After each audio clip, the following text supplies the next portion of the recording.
eyes or fully open eyes also in the breathing exercise? Yeah, I mean the general recommendation in general is to have the eyes slightly open. So in the breath practice, if you find that having them open or slightly open is better, then do that. Sure.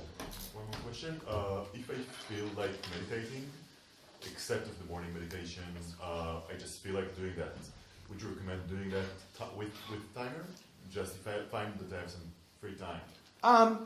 And we can do this. I mean, this can be part of the integrating into the day. You know, normally, like let's say we're driving a car and we come to a red light or we're in a traffic jam, we usually get frustrated and upset. You know, oh, I'm late.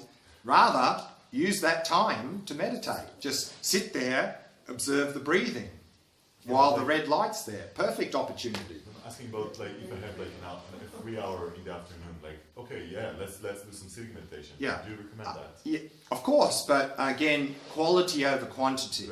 Yeah, and still, unless it's if you have a short break, like at the lights, we're talking maybe 30 seconds or a minute, then we don't need a timer. But if you've got an hour, then I still recommend to use a timer. It would be good if you're going to do at least as much as you normally do. If you're only going to do 5 or 10 minutes, then you could just bring that in. And you recommend breaking it down, like not more than 20 or 25 minutes. Whatever you can sustain. Some people can do more, but don't think that if you sit there for an hour, it's better than 20 minutes. I mean, often it's not, because the last 30 or 40 minutes you're just there sort of spacing out and distracted, and then you're actually working against the meditation. So quality over quantity is always the key. Okay. Then just 1 or 2 more points and then I'm finished. Again, one thing I want to mention again, which I think is very important, is the idea of Sangha, spiritual community. So if you really want to change your life and move in a more meaningful direction, I think you'll need to really find like-minded people. If you try and do it on your own, my experience of many people I talk to, it's just too difficult. There's too many, as a beginner, we're too easily influenced by other things and other people, and we don't have enough perseverance to do that. So really find like-minded people, get associated, meet together regularly, maybe even meditate together regularly, and that's going to be a big help in terms of whatever you do.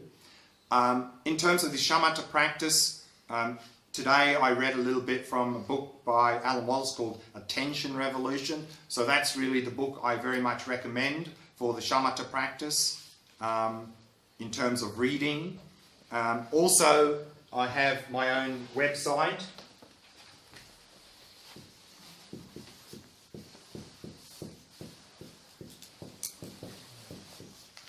And on that website I've got lots of materials. I have a lot of audio from various courses, including Shamatha retreats that I've led.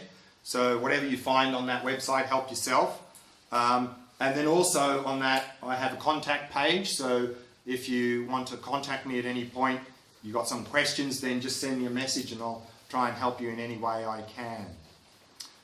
So that's all I really wanted to mention.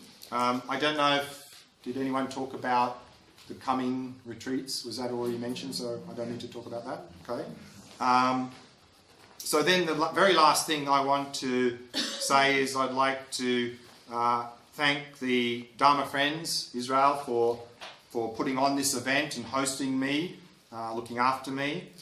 And I'd lastly then like to thank all of you for making the time and effort to come here over these 2 days. And I hope that you got something out of these 2 days. And I hope to see you in the coming weeks. Thank you. Thank you. Thank you.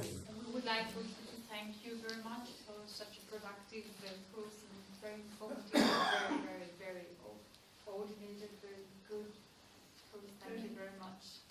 Thank you. Thank you.